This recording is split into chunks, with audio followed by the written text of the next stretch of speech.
This is Jamie Romero with Learn by the Byte. Welcome to Android Programming 1. Before we get started with our course, let's give you an overview of what you're about to embark on. One of the ways I like to talk about this is via the objectives of the course. And our course objectives, these are always written with the phrase, by the end of the course, you should be able to, and then we fill in the blank. So by the end of the course, you should be able to create an Android application. That's actually something that we're going to be building on in our section 2 called Getting Started.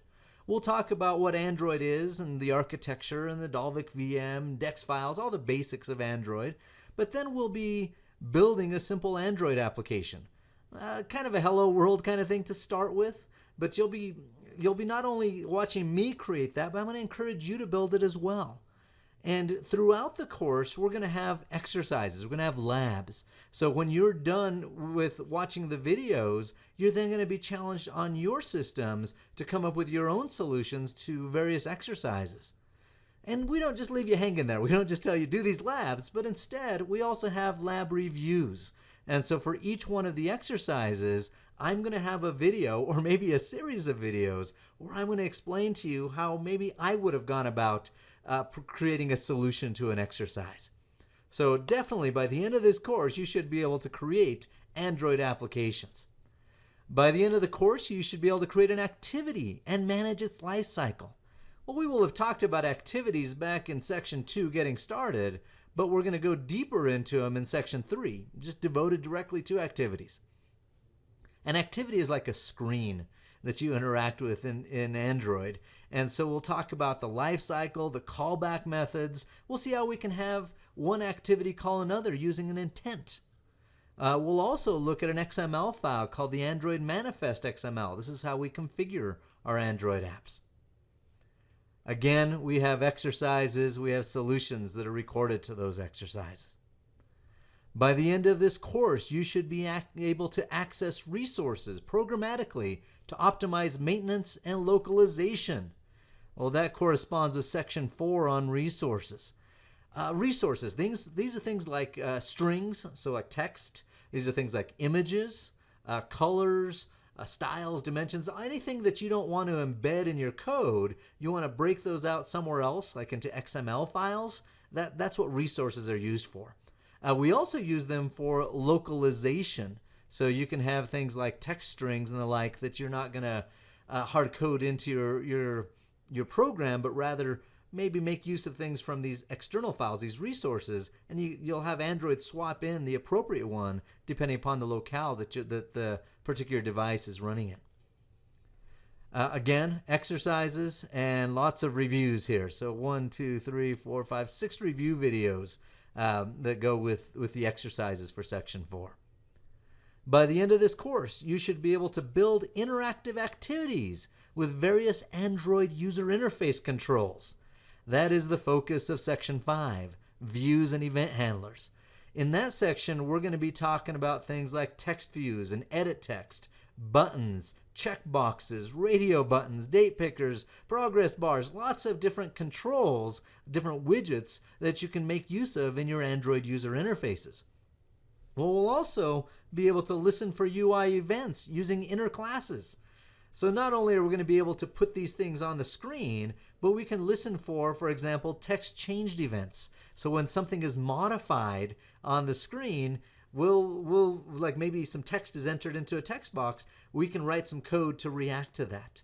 And not just text change events, we'll have button click events when a checkbox gets clicked on, when a radio button is chosen. We'll see how we can write events for each of those, and we'll write them using inner classes, both member inner classes, or both member as well as local and anonymous inner classes, the various different ways you can do that in Java. By the end of this course, you should be able to delegate long-running tasks to worker threads, either using handlers or async tasks. We'll be doing that, and we'll make sure we update the user interface inside of the UI thread.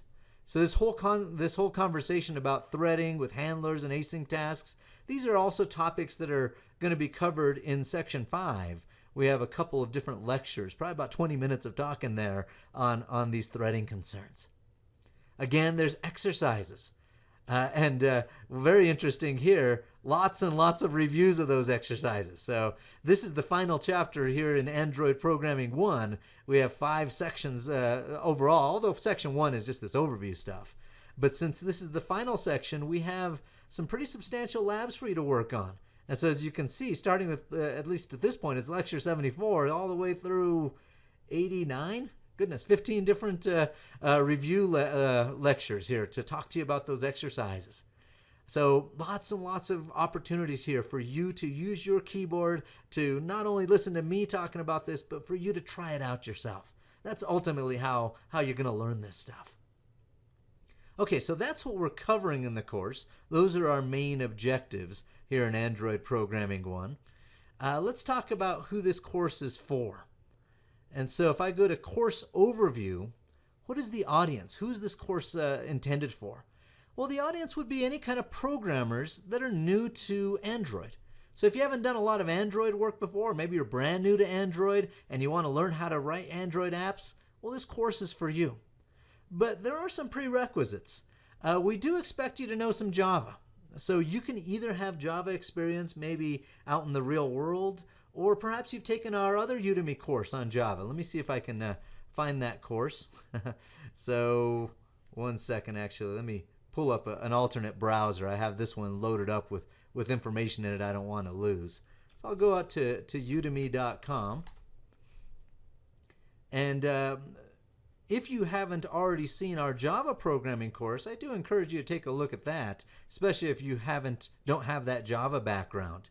I'll just search on Java here, and the familiar chalkboard here, Introduction to Java Programming by Learn by the Byte. So this is the Java course we have. It's based on our 4-day instructor-led training course, so very thorough, over 20 hours, if I remember right, of content in there. I should probably click on that to recall how big it is. Yeah, over 200 videos. So intro to Java training. If you haven't had a Java background, that wouldn't be a bad idea to go take a course like that. And if you have another alternate means of learning Java, maybe via a book or you already know it, that's fine too. The whole idea here is that we do assume you know some Java.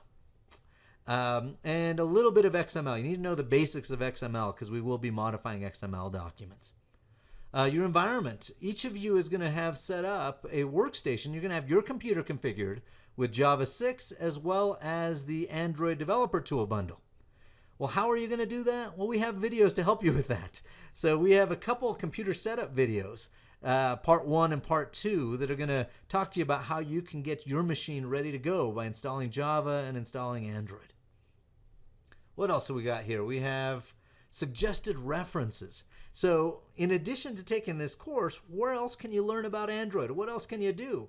Well, there's some really good books out there. And maybe I can do a search on perhaps this first one. Maybe I can copy some stuff out of this document. Control C, and I'll do a quick search over here. Control V. So Android Wireless Application Development. All right, here's the cover. There we go. So show you what that looks like. It looks like there's 2 volumes. There's a volume 1 and a volume 2. For what you're learning in this course, we won't go beyond volume 1, that's for sure. But if you wanted to go deeper, maybe you could pick up volume 1 and later look at volume 2. So that's a really good set of books by Lauren Darcy and Shane Conler. Another book that's really good, it's by Rito Meyer. Let me go ahead and do a search on that book. It's Professional Android 4 Development. There we go. It's got this robot-looking thing. It's a Rocks Press book. Another really solid textbook if that's something you're looking for. Where else could you look for information? Well, if you wanted to go to developer.android.com. This is a wonderful place to read about Android. This is the homepage of Android, if you will. And we also mentioned stackoverflow.com, another good resource. One last thing before I wrap up this video. When you are taking and watching these videos, a couple things to help you out.